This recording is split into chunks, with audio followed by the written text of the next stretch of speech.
The gate was ice when I touched it. December nights in Pennsylvania don't forgive. The metal burned my palm as I pushed it open, wondering what sound I'd heard from the driveway.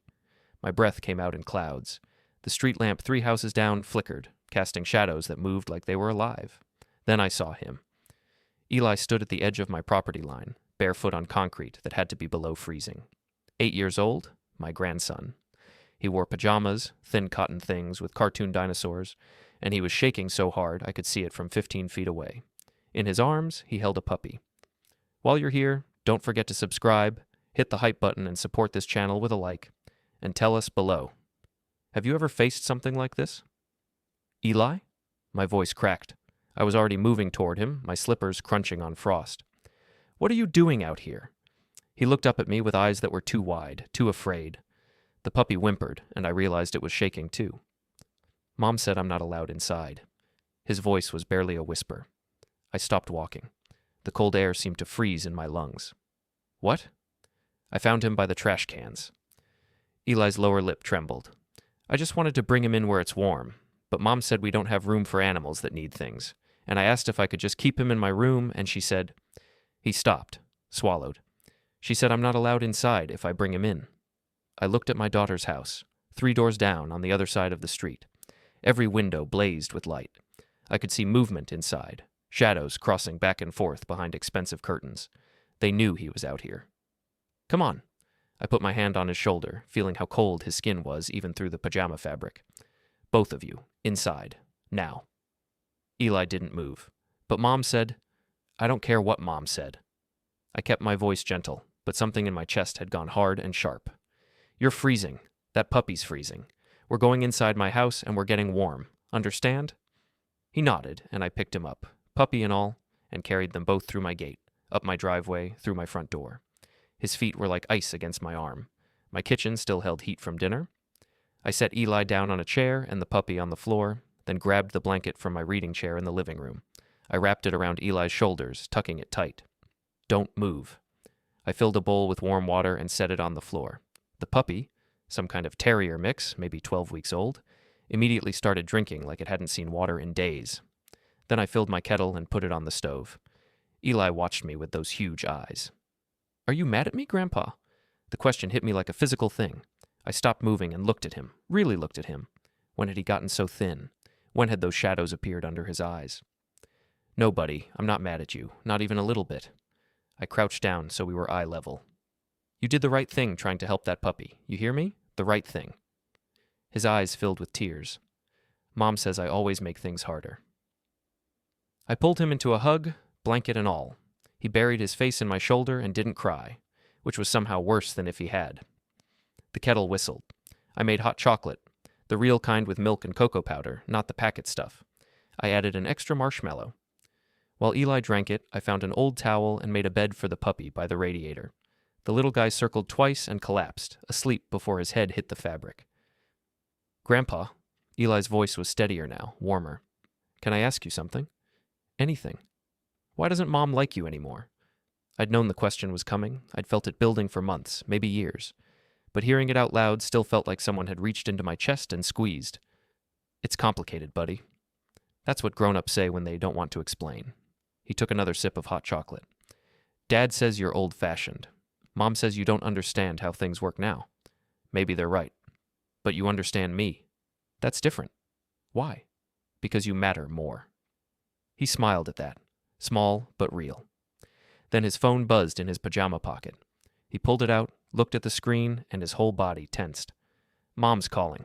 Answer it. He did. Put it on speaker. My daughter's voice filled my kitchen, sharp and cold. Eli James Pierce, you get back to this house right now. I'm at Grandpa's. I know where you are. I can see his porch light from the living room. You directly disobeyed me, and you're in serious trouble. But the puppy is going to the shelter tomorrow. I already called them. She paused. Your father's coming to get you. 5 minutes. The line went quiet, not even a goodbye. Eli looked at me. I'm sorry. Stop apologizing. I pulled the blanket tighter around his shoulders. You did nothing wrong. Remember that. But I could see it in his face. He didn't believe me. He'd been trained not to. 4 minutes later, headlights swept across my front window. A car door slammed. heavy footsteps on my porch. The doorbell rang twice, fast and angry. I opened it to find my daughter. Vivian stood there in designer yoga pants and a cashmere sweater that probably cost more than my monthly water bill. Her hair was perfect. Her makeup was perfect.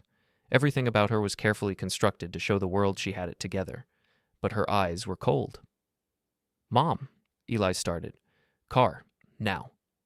She didn't even look at him. Her gaze stayed locked on me. "He was freezing," I said quietly. "He was being dramatic, and you're encouraging it." She glanced past me into the kitchen. "Where's the dog?" "Asleep. I'm taking it to the shelter in the morning." "It's my dog now." Her mouth thinned. "You're undermining my parenting, again." "I'm keeping my grandson from freezing on a December night. There's a difference." "Is there?" She crossed her arms. "Because from where I'm standing, you've made it very clear that you don't respect the way Landon and I run our household." "Vivian, don't." She held up one hand. "I'm fixing this situation soon, and you're not going to like how."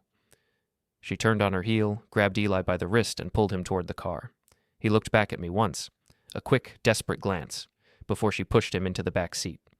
The car pulled away. Red taillights disappeared around the corner. I stood on my porch in the cold, watching nothing. My phone buzzed. A notification from the school district parent portal. I almost didn't open it. I wasn't supposed to have access anymore. Vivian had tried to remove me last year, but the system still had me listed as emergency contact. Some bureaucratic oversight she hadn't caught yet. The message was short. Parent-guardian meeting scheduled December 12th, 6 p.m. Conference Room B. Required attendance regarding behavioral concerns and household stability review. I read it 3 times. Then I went inside and closed the door. I didn't sleep that night. At 4 a.m., I gave up and went down to my workshop. It was a converted garage at the back of my property, full of tools and supplies I'd collected over 30 years in the landscaping business. The space smelled like soil and machine oil and wood shavings. Honest smells that reminded me who I was before everything got complicated. I made coffee on the hot plate I kept in the corner and stood at the workbench, not really seeing anything. My daughter hadn't always been like this. When she was Eli's age, we'd been a team. Her mother, my Sarah, had taken off when Vivian was 4. Just left one morning while I was at work. No note, no explanation, no forwarding address.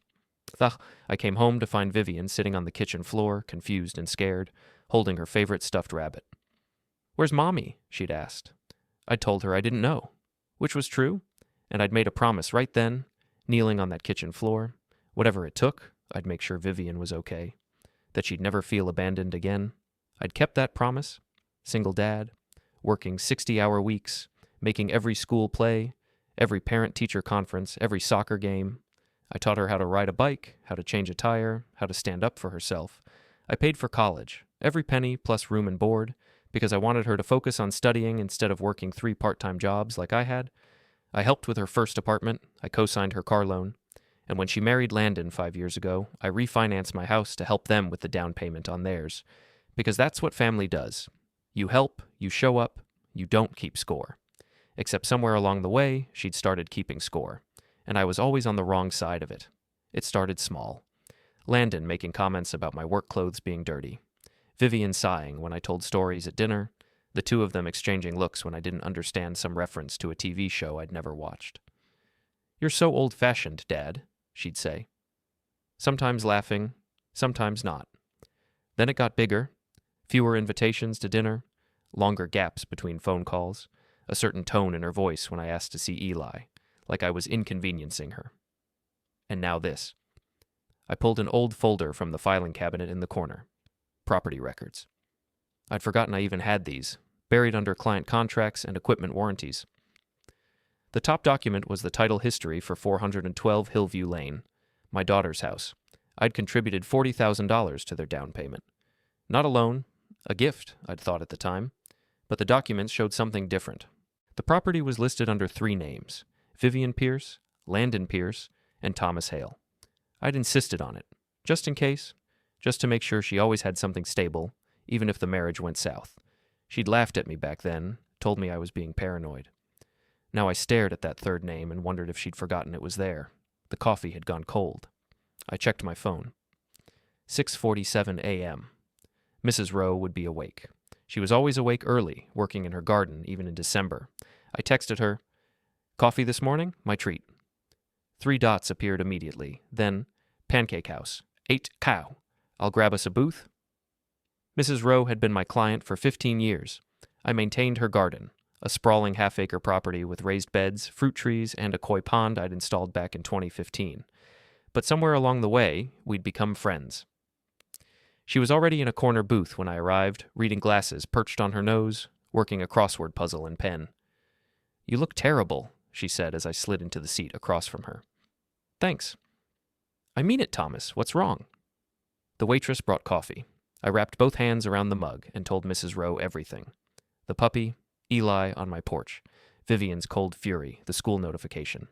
She listened without interrupting. When I finished, she folded up her crossword and set it aside. "I was hoping I wouldn't have to tell you this," she said. My stomach dropped.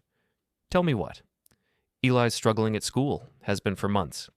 She stirred cream into her coffee, not meeting my eyes. "My granddaughter's in his class.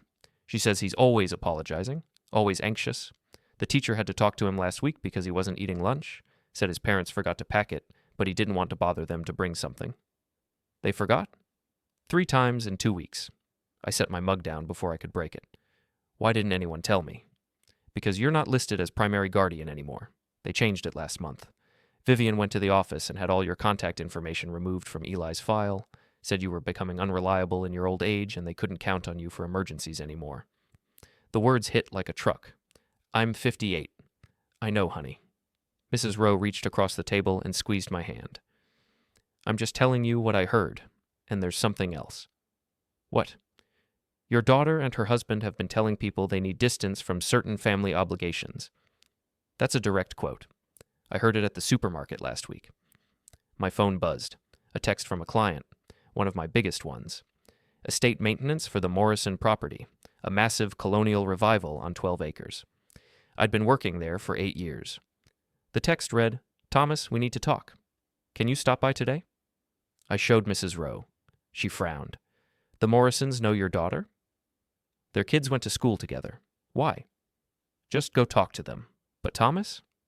She waited until I looked at her. "Be ready for whatever they're about to say." The Morrison estate sat on the edge of town, surrounded by old oak trees and a stone wall I'd helped repair 3 years ago. Mrs. Morrison met me at the front door, looking uncomfortable. "Thomas, thank you for coming so quickly." "Of course. What's wrong?" She glanced over her shoulder, then stepped outside and pulled the door closed behind her. "I need to ask you something, and I need you to be honest with me." "Okay." "Are you having memory problems? Cognitive issues?" I stared at her. "What? No. Why would you ask that?" "Because your daughter came by last week. She said—" Mrs. Morrison stopped, took a breath. "She said you've been struggling, getting confused, making mistakes. She was worried about you being out here on ladders and operating equipment, and she wanted me to know in case something happened." The world tilted slightly. "That's not true. None of that's true." "I didn't think so. You've always been sharp as a tack." She crossed her arms against the cold. "But she was very convincing, Thomas. And she's been spreading the same story to other people. I've heard it from at least 3 neighbors." "She's lying." "I know, but she's doing it publicly, and that worries me." I drove home on autopilot, Mrs. Morrison's words echoing in my head. Back in my workshop, I pulled out another folder. This one was labeled Guardianship Options, 2017. I'd looked into legal custody arrangements years ago, right after Eli was born. Just research. Just being prepared. The lawyer I'd consulted had laid out scenarios where grandparents could seek custody if the parents were unfit or if the child was in danger. I'd never thought I'd actually need it. But now, looking at the documents again, I saw something I'd missed before, a note in the margin in my own handwriting. Keep all records, maintain documentation, just in case. Past me had been smarter than I'd given him credit for. My phone buzzed again. Email this time from the school district. "Mr. Hale, a formal meeting has been scheduled for December 12th at 6 p.m. in Conference Room B to discuss concerns regarding parental boundaries and guardian reliability. Your attendance has been requested by the primary guardians. Please confirm receipt." I read it twice. Then I opened my laptop and started searching for the name I'd written down in 2017, Attorney Richard Caldwell. It was time to make a phone call. The elementary school parking lot was half empty when I pulled in Tuesday afternoon. Pickup time, parents sitting in their cars, waiting for the bell, some scrolling through phones, others chatting through rolled-down windows. I parked in my usual spot, third row, near the oak tree, and watched the front entrance. Eli's class let out at 3:15. I'd been picking him up 2 days a week for the past 3 years, ever since Vivian went back to work full-time. It was our routine, our thing. He'd burst through those doors with his backpack bouncing, usually talking before he even reached the car, telling me about his day in a breathless rush. Except last week, Vivian had texted, "We've got pickup covered from now on. You don't need to come anymore." I'd come anyway. The bell rang. Kids poured out like water from a broken dam, shouting, laughing, running. I spotted Eli immediately. He was walking slowly, head down, backpack straps clutched in both hands. He looked up, saw my truck. His whole face transformed, and then immediately fell, because Landon was walking toward him from the other direction. My son-in-law wore his office clothes, pressed slacks, button-down shirt, leather shoes that probably cost more than my truck payment. He looked like he'd stepped out of a catalog for successful suburban dad. He also looked furious. I got out of my truck. Landon reached Eli first, put a hand on his shoulder, tight, possessive. Then he looked up at me and smiled. But it wasn't friendly. "Thomas, I thought we made it clear you weren't needed for pickups anymore." "Thought I'd say hi to my grandson. You can say hi at family dinners, when we invite you." He steered Eli toward his car, a gleaming black SUV with heated seats and a price tag I didn't want to think about. "Come on, Eli, we need to get home." "Can I just—" Eli started. "No." Landon's voice was sharp. "Stay in the car." But Eli pulled away, just for a second, just long enough to run to me and wrap his arms around my waist. "Hey, buddy," I said quietly. "I miss you, Grandpa." "Miss you too." "Eli, car, now." Landon's voice had gone flat and hard. Eli let go, started walking toward the SUV. I watched him go, that same defeated slump in his shoulders. "You need to stop this," Landon said. He'd moved closer, lowering his voice so the other parents wouldn't hear. "Vivian's been very clear. We're setting boundaries, and you're not respecting them." "Boundaries or walls?" "Excuse me?" "There's a difference. Boundaries are healthy. Walls shut people out." I met his eyes. "Which one are you building?" His jaw tightened. "You know what your problem is, Thomas. You think because you helped us buy a house, because you babysat a few times, because you played grandpa for a couple years, you think that gives you rights. But it doesn't. He's my grandson. He's our son." Landon stepped even closer. His voice dropped to barely a whisper. "And you're becoming a liability. Everyone sees it. You're old. You're stuck in the past. You can't keep up with how modern families work. And honestly, we're worried about what kind of influence you're having on Eli." The words were designed to cut. And they did, but I kept my face neutral. "That's quite a speech. It's the truth, and the sooner you accept it, the better off we'll all be." He turned and walked back to his SUV. "Stay away from school pickups. I won't ask again." He drove off. I stood there in the parking lot, surrounded by families loading kids into minivans and sedans, everyone going home to normal lives. My phone buzzed. Mrs. Rowe. "You okay? I'm at the store if you need to talk." I texted back, "Home in 20. Thanks." But I didn't go home. I drove to my daughter's house instead. 412. Hillview Lane looked like something from a magazine. The house was a craftsman-style bungalow with a renovated facade, a wraparound porch, and landscaping that someone else maintained now. Not me.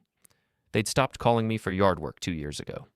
I parked across the street and sat in my truck, engine off, watching. Through the front window, I could see movement. Vivian and Landon in the living room, talking. Their body language was tense. Sharp gestures, crossed arms. My phone showed 4:43 p.m. I waited. At 5:15, the front door opened. Landon came out, got in his SUV, and drove away, probably heading to the gym. He always went to the gym after work. I gave it 5 more minutes. Then I walked up to the front door and knocked. Vivian answered. She looked surprised, then annoyed. "Dad, what are you doing here?" "We need to talk." "I'm busy." "It'll just take a minute." She sighed, that particular sigh that said I was inconveniencing her, but stepped aside. "Fine, 1 minute." The living room was different from the last time I'd been inside. New furniture, new art on the walls. Everything arranged just so, like a showroom. It didn't feel lived in. It felt staged. "What do you want?" Vivian stayed standing, arms crossed. "I want to know why you told Mrs. Morrison I have memory problems." She blinked, recovered quickly. "I didn't. Don't lie to me, Vivian." I'm concerned about you. Is that a sin? You're getting older, and I've noticed things. What things? You repeat yourself. You forget conversations. Last month you showed up on the wrong day for Eli's birthday party. That was because you changed the date and didn't tell me until the day of. See? You're defensive. That's another sign. She moved to the window, looking out at the street. Dad, I know this is hard to hear, but Landon and I have been talking, and we think it's time to make some changes for everyone's safety. What kind of changes? She turned back to me. Her face was composed, almost sympathetic, but her eyes were cold. We're going to ask you to step back from Eli's life. Not completely, just reduced contact, supervised visits, maybe once a month. The room felt too hot suddenly, too small. You're cutting me out. We're establishing appropriate boundaries with extended family. It's recommended by our therapist. Your therapist told you to do this? She said we need to prioritize our nuclear family and reduce outside interference that creates stress. I'm not interference. I'm his grandfather. And we appreciate everything you've done, but it's time to let us parent without constant input from... She stopped, seemed to choose her words carefully. From the previous generation. I heard voices from deeper in the house. Landon's voice, and someone else, a woman I didn't recognize. Who's here? I asked. That's not your concern. I walked past her toward the kitchen. She grabbed my arm, but I kept moving. In the kitchen, Landon stood with a woman in a business suit. Paperwork was spread across the table. The woman looked up as I entered, startled. Who are you? I asked. Mr. Hale, you need to leave. Landon moved between me and the table, but not before I saw the header on one of the documents. Restricted Visitation Petition. You're filing legal papers. We're protecting our family. From me? From anyone who doesn't respect our parenting choices. His face was red now, anger breaking through the polished exterior. You've been told repeatedly to back off. You won't listen, so now we're handling it legally. The woman, a lawyer, clearly, started gathering the papers. Perhaps we should reschedule. No need, I said. I'm leaving. I walked back through the living room. Vivian followed me to the door. Dad, this doesn't have to be ugly. If you just cooperate. Cooperate with what? You erasing me from your son's life? We're doing what's best for Eli. By breaking his heart? He'll adjust. Kids are resilient. She opened the door. Go home, Dad, and please don't come back unless we invite you. I left, got in my truck, drove 2 blocks before I had to pull over because my hands were shaking too hard to hold the steering wheel. Back in my workshop, I turned on every light and spread out the folders across my workbench.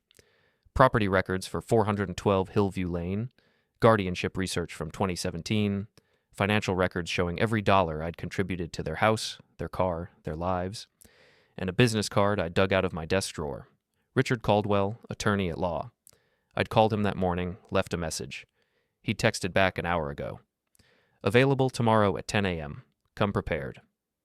I started organizing, creating a timeline, writing down dates, events, conversations, every time they'd dismissed me, every time they'd made Eli apologize for wanting to see me, every red flag I'd ignored because I didn't want to believe my daughter had become this person.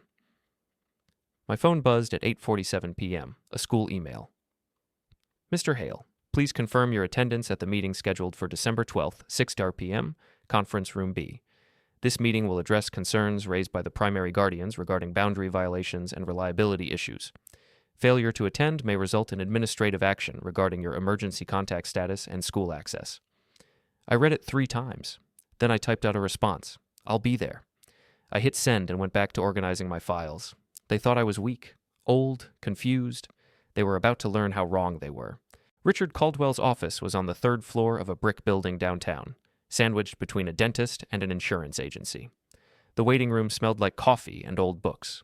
Legal journals lined the shelves. Classical music played softly from hidden speakers. I dressed for this. Clean jeans, button-down shirt, the leather jacket Vivian had given me 6 Christmases ago. I wanted to look put together, competent, not like the confused old man they were painting me to be. The receptionist smiled. Mr. Hale, he's ready for you. Caldwell was younger than I expected, maybe 45, with silver starting at his temples and reading glasses pushed up on his head. He shook my hand firmly and gestured to a chair across from his desk. Thank you for seeing me on short notice, I said. Your message said it was urgent, and I remember you from our consultation in 2017. He pulled out a thin file. You were asking about grandparents' rights, custody arrangements in case of parental unfitness. I never thought I'd actually need it. But now you do. I told him everything, not just the recent events, the puppy, the school pickup, the overheard conversation, but the pattern, the gradual erosion of my relationship with Eli, the false rumors about my mental state, the legal petition they were filing. Caldwell took notes, asked questions. His face stayed neutral, professional. When I finished, he set down his pen and looked at me directly. Let me be clear about something, Mr. Solon. What they're doing is within the law. Parents have wide discretion over who their children interact with, even grandparents. Unless we can prove mistreatment or serious disregard for the kid's well-being, a court won't overrule their choices. My stomach sank. So I have no options? I didn't say that. He opened his laptop and pulled up a document. You mentioned you contributed to their house purchase. Do you have documentation? I handed him a folder, bank statements, wire transfer receipts, the original loan paperwork showing my name on the title. He scanned through it, his expression sharpening. This is interesting. Very interesting. He looked up. You're not just a co-signer. You're a co-owner. Did you know that? I knew my name was on it. I thought it was just protective in case something happened. It's more than that. According to these documents, you hold a 30% stake in the property. And there's a clause here. He pointed to a paragraph buried in the legal text. That requires your written consent for any refinancing or sale. What does that mean? It means they can't make major financial decisions about that house without you, and if they're planning to use the property as leverage for anything, loans, credit, legal fees, they need your signature. He leaned back in his chair. They may not even realize this. A lot of people don't read the fine print. So, that gives me, what? Bargaining power? Possibly. But more importantly, it demonstrates financial responsibility and stability on your part. It counters their narrative that you're unreliable or incompetent. He made another note. What else do you have? I showed him the school records I'd pulled from my files, emergency contact forms dating back 3 years, permission slips I'd signed, report cards sent to my address, documentation that I'd been an active, consistent presence in Eli's life. Good. Very good. Caldwell created a checklist on his legal pad. Here's what we need to do. First, I'm going to file a motion to formally establish your rights as an interested party in any custody or visitation modifications. That gets you a seat at the table. Will that make them angrier? Probably, but it also protects you legally. Right now, they can claim you're interfering without cause. Once we establish legal standing, every action has to go through proper channels. What else? We need character witnesses, people who can testify to your competence, your relationship with Eli, and the benefit you provide to his life. Clients, friends, neighbors. Can you provide names? I thought of Mrs. Rowe, the Morrisons, 3 other long-term clients who'd known me for years. Yes. Good. We'll start collecting statements this week. He checked his list. You also mentioned a school meeting on December 12th. That's in 3 days. They're trying to restrict my contact, get me removed as emergency contact. Then that meeting is crucial. You need to attend. Stay calm. Let them make their accusations. And then we present our evidence calmly and factually. He met my eyes. Can you do that? Yes? Even if they say hurtful things? I thought about Landon's words in the school parking lot. Vivian's cold dismissal. The lawyer's papers spread across their kitchen table. I can handle it. Then let's get to work. I spent the next 2 days gathering evidence. Mrs. Rowe gave me a written statement describing my character and reliability. She mentioned the garden work, but also the times I'd helped her after her husband had a stroke 2 years ago, driving her to appointments, picking up groceries, being there. The Morrisons wrote a glowing reference. So did the Hendersons, whose property I'd maintained for a decade, and the Yamamotos, who'd hired me 5 years ago to design and install a Japanese garden that had been featured in the local paper.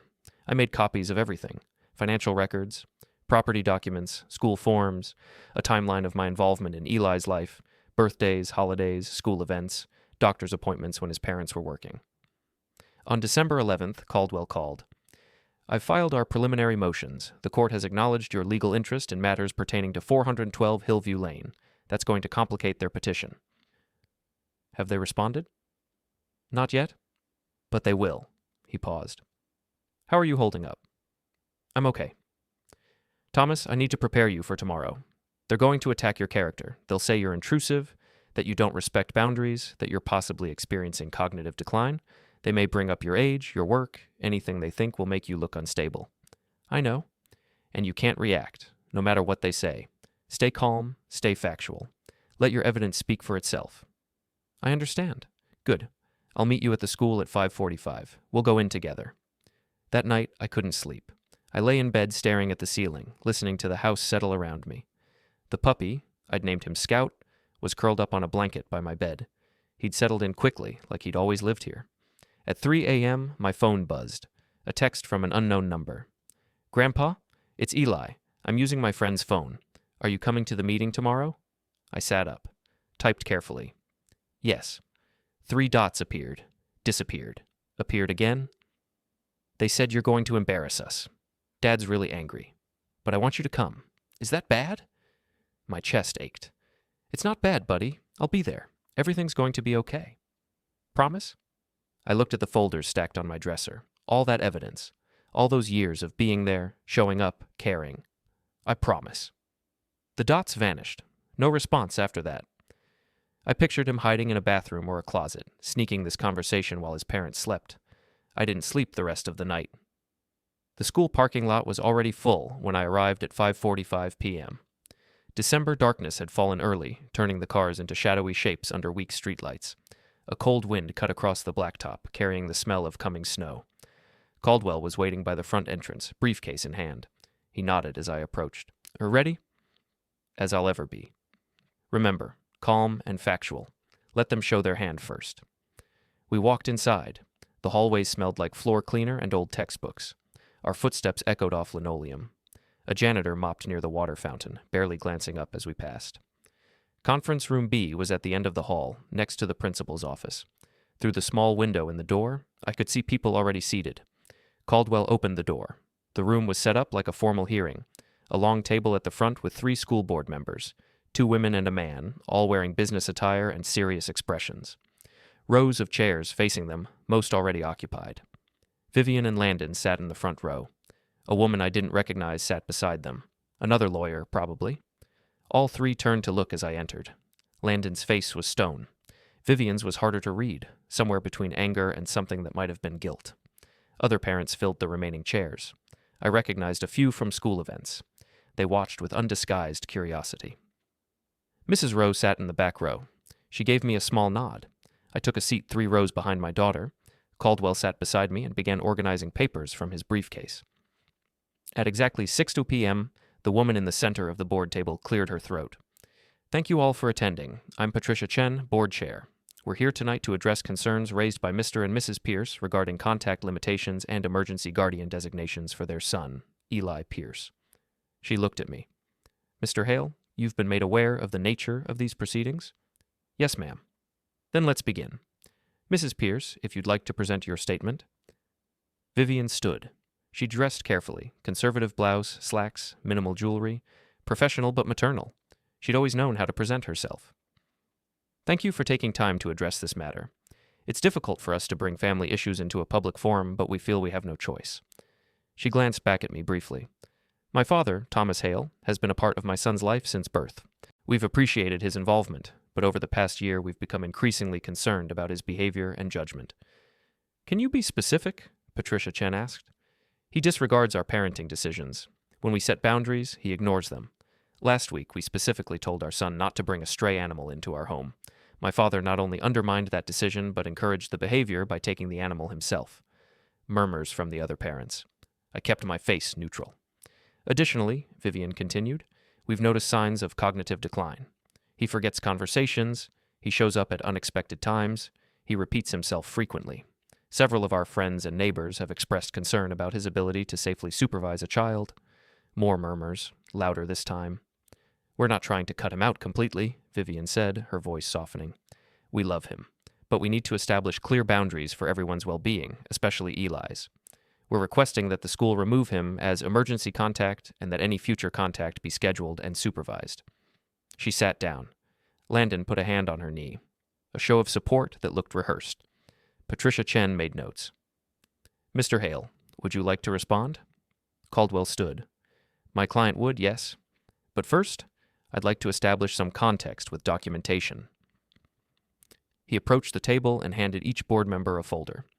Inside, you'll find several items. First, character references from multiple individuals who work with Mr. Hale regularly. These references span decades and speak to his reliability, competence, and mental acuity. Patricia Chen opened her folder. Her eyebrows rose slightly. Second, you'll find financial documents demonstrating Mr. Hale's role in his daughter's household. He's not merely an extended family member. He's a co-owner of their property and has been financially supporting the family for years. Vivian's head snapped around. She stared at Caldwell, then at me. Third, you'll find school records showing Mr. Hale's consistent involvement in Eli's education. He's been emergency contact for 3 years without a single incident. He's attended parent-teacher conferences, school events, and has picked up Eli from school hundreds of times. Caldwell returned to his seat. Mr. Hale has prepared a statement, if the board would like to hear it. Please, Patricia Chen said. I stood. My hands were steady. My voice was clear. I'm not going to pretend this isn't painful. Having my daughter question my competence in front of strangers is hard, but I understand she believes she's protecting her son. I just think she's wrong. I looked directly at Vivian. I've been there for Eli since he was born. I've fed him breakfast before school. I've helped with homework. I've taken him to the park, to the library, to get ice cream. I've been the person he calls when he's scared or sad or excited about something his parents are too busy to hear about. That's not fair, Vivian started. Patricia Chen held up a hand. Mrs. Pierce, please let him finish. I continued. I'm not saying they're bad parents. I'm saying they're busy. And that's okay. But Eli needs more than busy parents. He needs someone who shows up consistently, someone who makes him feel heard and valued. I pulled out my own folder, photos I'd printed last night. Eli and me at the zoo, Eli helping me plant tomatoes last spring, Eli grinning with chocolate ice cream on his face. This is what they want to take away, not just from me, from him. I set the photos on the table. As for the cognitive decline claims, I'm happy to submit to any medical evaluation they'd like. I work 40 hours a week doing physical and mental labor. I maintain properties for families who trust me with their homes. I've never had an accident, never had a complaint. One of the board members, the man, leaned forward. Mr. Hale, the Pierces mentioned you undermined their parenting decision regarding a pet. I gave a freezing child shelter on a night when it was 20 degrees outside. He was barefoot, in pajamas, because his mother told him he wasn't allowed inside their house if he brought a stray puppy with him. I kept my tone even. I don't consider that undermining. I consider it basic human decency. Silence. Several parents shifted in their seats. Landon stood abruptly. This is exactly what we're talking about. He twists everything to make us look negligent. Mr. Pierce, Patricia Chen said sharply. Sit down. But he's... Sit down. Landon sat, red-faced. Patricia Chen looked at the other board members. They had a whispered conversation. We're going to take a brief recess to review these materials, she said finally. 15 minutes. In the hallway, Caldwell gripped my shoulder. You did well. Will it be enough? I think so, but... Vivian was walking toward us, Landon trailing behind. Dad, she said, can we talk? Privately? Caldwell started to object, but I nodded. It's fine. We moved to an empty classroom. Landon closed the door. For a long moment, nobody spoke. Why are you doing this? Vivian finally asked. Why am I doing this? You're the one trying to erase me from your son's life. We're trying to establish healthy boundaries. By lying about me? By telling people I'm losing my mind? I never... She stopped. Okay, maybe we exaggerated some things. But you have to understand our position. I really don't, Landon stepped forward. You make us look bad. Every time Eli comes home talking about grandpa this, grandpa that, it makes it seem like we're not enough. The truth of it hit me like cold water. This wasn't about my competence or Eli's safety, it was about pride. So, this is ego, I said quietly. It's about respect, Landon shot back. You act like you have rights to our child, like we need your permission to parent. We don't. I never said you did, but you act like it, and it needs to stop. Vivian touched his arm. Dad, we're willing to compromise. You can see Eli once a month, supervised, at our house. No more random pickups, no more undermining us, no more making us the villains in his eyes. Once a month. It's generous, considering. Considering what? That I love him? That I've been there for him his entire life? Considering that we're his parents and you're not. Her voice hardened. Sign the agreement, Dad. Let this go, or we'll make sure you never see him again. Someone knocked on the door. one of the board members. We're reconvening. We filed back into conference room B. The tension was thick enough to cut. Patricia Chen waited until everyone was seated. We've reviewed the materials provided by both parties. We have some questions. She looked at Vivian and Landon. Mrs. Pierce, you stated your father forgets conversations and shows signs of cognitive decline. Can you provide any medical documentation supporting this claim? Vivian hesitated. It's anecdotal. Things we've observed. So no medical documentation. Well, no, but... And yet you've told multiple people, including potential employers, that Mr. Hale is experiencing mental decline. Patricia Chen's voice was crisp. That's a serious accusation without evidence. We're concerned about our son's safety. Mr. Hale has been emergency contact for 3 years. Can you provide any examples of incidents where his judgment was questionable or where Eli was endangered? Silence. Mrs. Pierce? He encourages Eli to question our rules. Can you provide examples? More silence. Patricia Chen turned to me. Mr. Hale, you mentioned the incident with your grandson arriving at your house in freezing weather. Can you provide a specific date? December 6th, last Thursday. And you have evidence of this? Text messages. Photos of the timestamp when I texted Mrs. Pierce.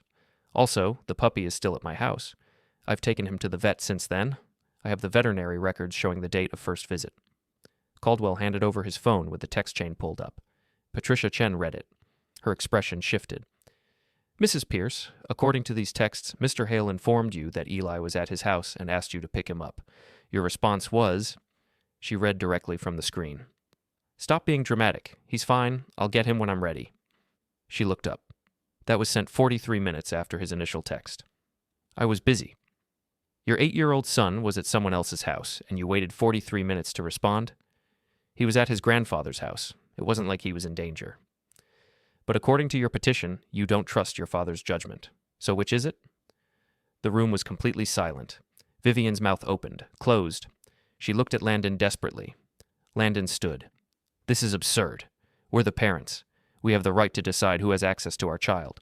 This board has no authority. Actually, we do, the male board member interrupted. You came to us requesting we restrict Mr. Hale's emergency contact status based on safety concerns. We have the authority and responsibility to evaluate those concerns. Fine, then restrict it. That's what we're asking for. Patricia Chen closed her folder.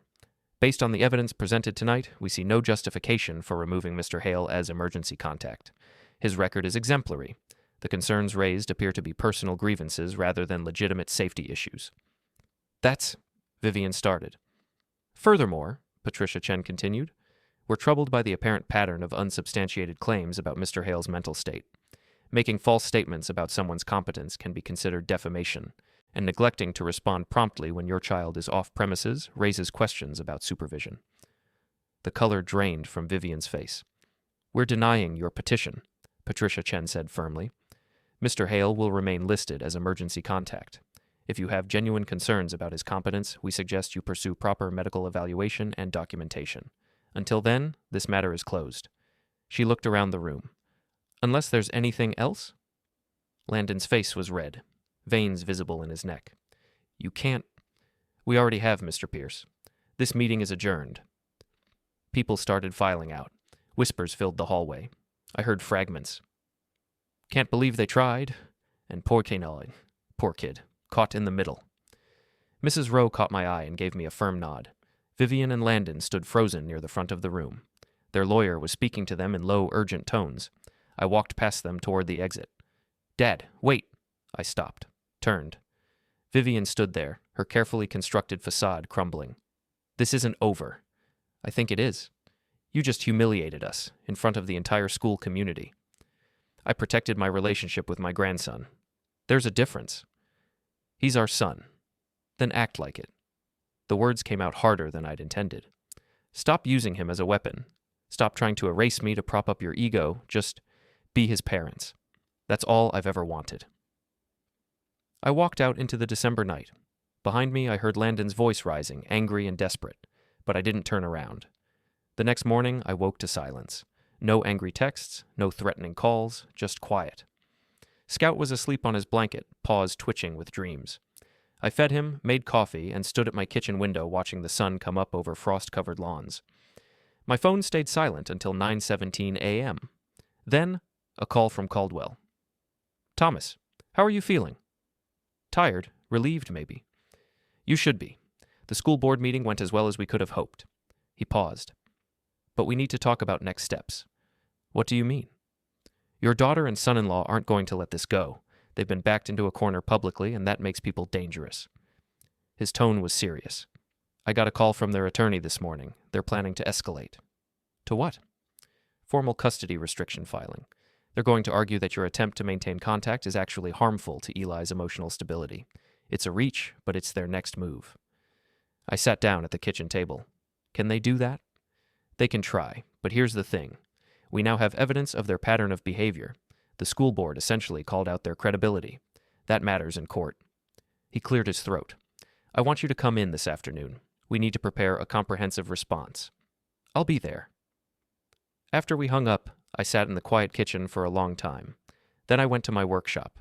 The folders were still spread across my workbench where I'd left them. Property records, financial documents, custody research from 2017. I'd been organizing defensively, gathering evidence to protect myself from their attacks. But looking at it now, I realized something. I had more than defense. I had leverage. The property documents showed my 30% ownership of 412 Hillview Lane.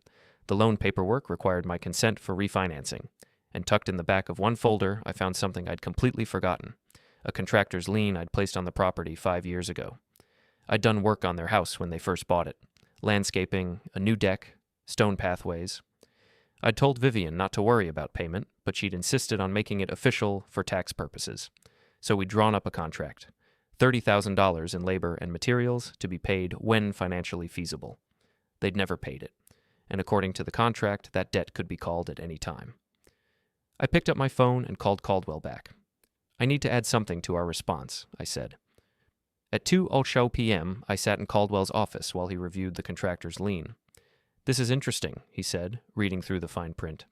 "Very interesting. If you were to formally demand payment, their credit would take a hit if they couldn't pay immediately. More than that.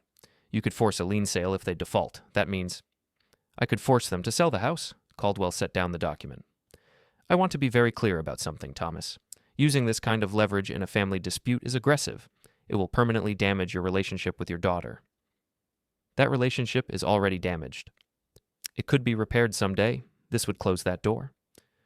I thought about Vivian's face in the school hallway. "Stop being dramatic. He's fine."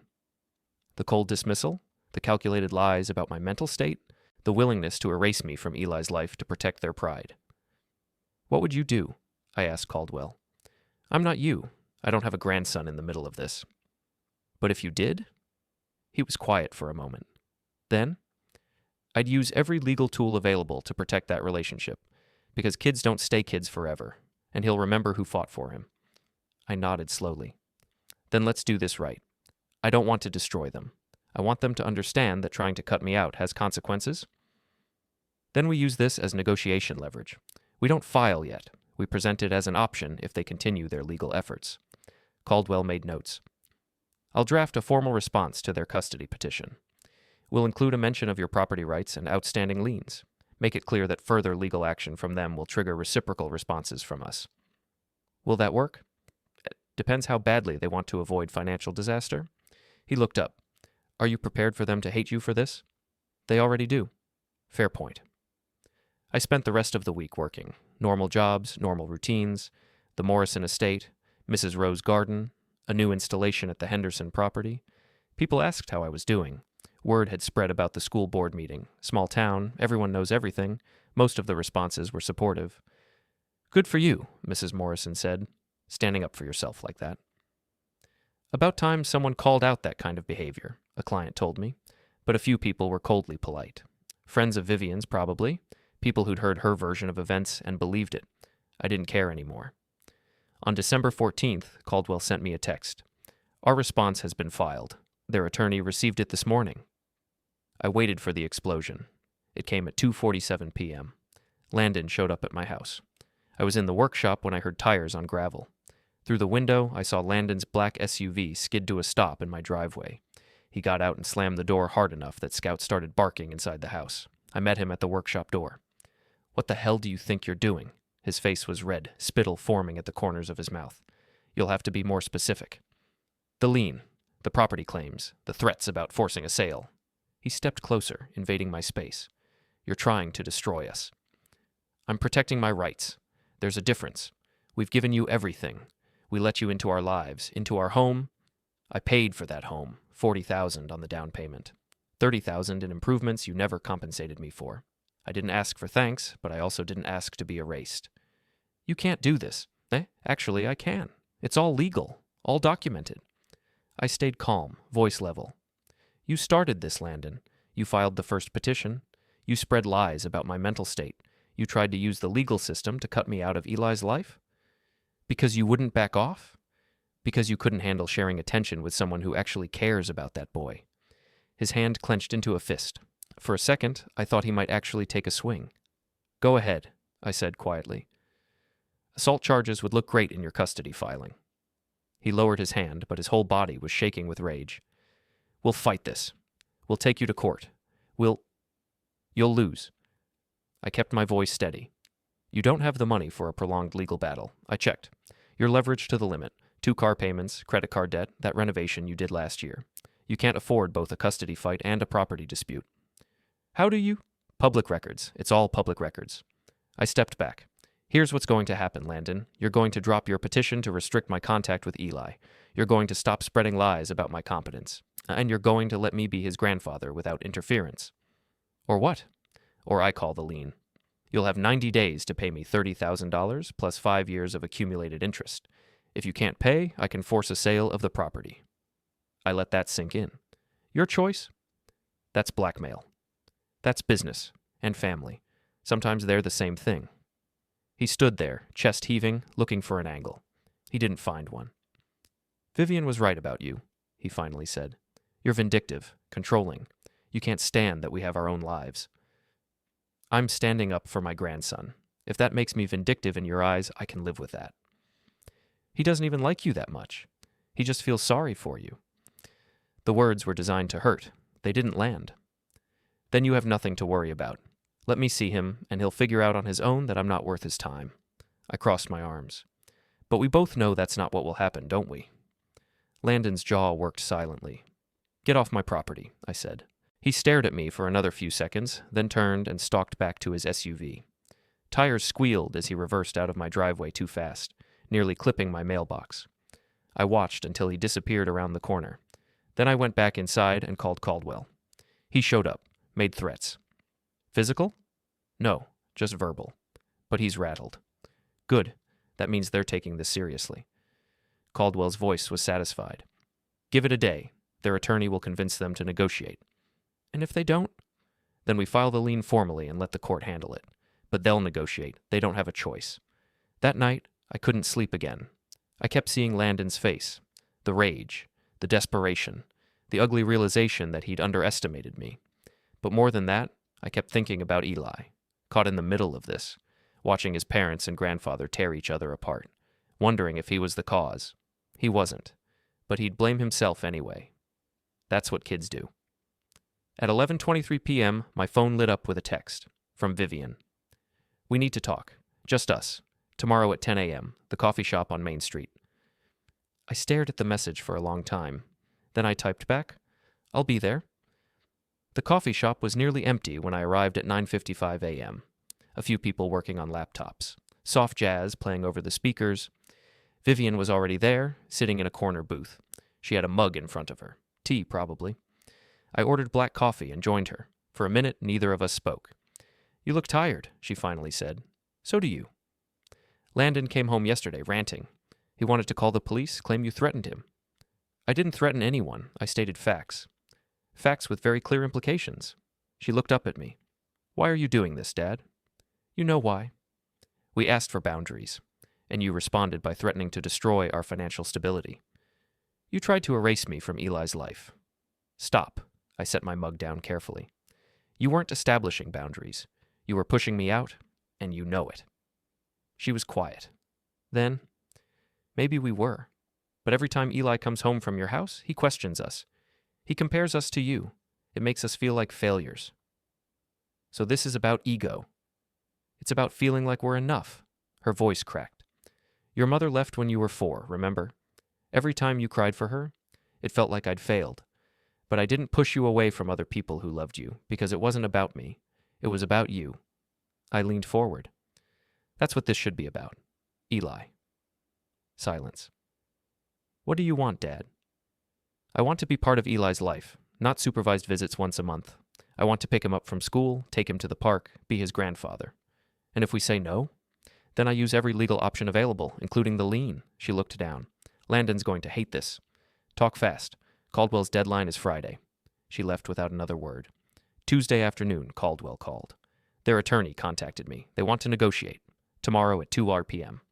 Wednesday at 2 p.m., we sat in Caldwell's conference room.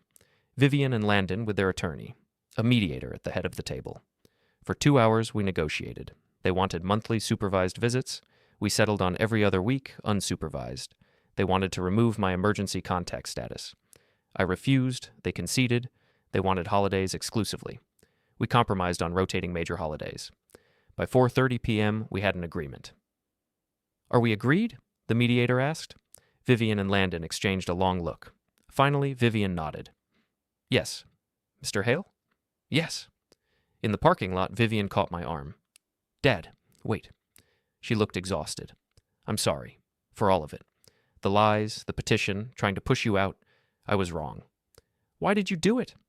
Because I was scared. Scared that Eli would resent us because we're not as patient as you. So instead of trying harder, I tried to remove the comparison. That was never going to work. I know that now. She wiped her eyes. Can we start over? I thought about everything. The cruelty, the lies, but also raising her alone, being proud of her even when she disappointed me. We can try, I said finally. She hugged me, brief and awkward, but real. The formal agreement was signed Friday morning, filed with the court by noon. Saturday morning, I cleaned the house, made sure there was food Eli liked. At 9:47 a.m., headlights swept across my front window. I opened the door as Eli climbed out. He looked uncertain. Hey, buddy, I called. His face lit up. Grandpa! He ran toward me but stopped halfway, glancing back at his parents. Vivian nodded. Go ahead. Eli crashed into me with a hug that nearly knocked me over. I missed you, he whispered. Missed you too, kiddo. Vivian approached. He needs to be home by 5 p.m. Understood. They drove away. Eli and I stood on the porch. Are they mad at you? He asked. Not anymore. We worked things out. Good. He grinned. Can I see Scout? Of course. We spent the morning in the backyard. I was building raised garden beds for spring, and Eli helped me measure and cut wood. Grandpa, why did Mom and Dad try to stop me from seeing you? I set down the saw. Sometimes grown-ups make decisions they think are right, but they're actually coming from fear. Your Mom and Dad were worried, but we talked, and now we understand each other better. Were you scared? Yes, of losing you. I was scared too. That was never going to happen, buddy. Not for 1 second. We finished the first raised bed. Eli examined it. It's a little crooked, he said. You're right. Should we fix it? Yeah. We spent 20 minutes getting it perfect. When we finished, Eli grinned. Now it's good. At lunch, we ate sandwiches at the kitchen table. Eli talked about school, his teacher, his friends, a project about the solar system. Can you help me with it? He asked. When's it due? 3 weeks. Then yes, definitely. After lunch, we tackled homework. Eli struggled with long division, getting frustrated. I'm stupid at this, he muttered. You're not stupid. You're learning. There's a difference. I pointed at the problem. Try breaking it down. We worked through it together. When he finally got the right answer, he looked surprised. I did it. You did. I thought I couldn't. That's the thing about most problems, buddy. They seem impossible until you figure them out. At 4:45 p.m., I drove Eli home. Do I have to wait 2 whole weeks? He asked. That's the schedule we agreed to. That's so long. I know, but we'll make the most of it when you're here. I walked him to the door. Vivian answered. How was it? Great, Eli said. We built garden beds and did homework and had sandwiches and... Slow down, she laughed. A real laugh. I'm glad you had fun. She looked at me. Thank you. Anytime. Eli hugged me goodbye, a long, tight hug. See you in 2 weeks, Grandpa. See you, buddy. I drove home in the fading light. Back at my house, I stood on the porch for a moment. Scout scratched at the door, wanting inside. I looked out at the empty street, the quiet neighborhood, the gate I'd opened 6 months ago on a freezing December night, the gate where I'd found Eli barefoot and shivering, holding a puppy, whispering that he wasn't allowed inside. The night everything changed, I'd fought for him. Not perfectly, not without scars, but I'd fought. And standing there in the fading light, feeling the weight of months of fear and anger finally lift from my shoulders, I knew one thing with absolute certainty. I'd won.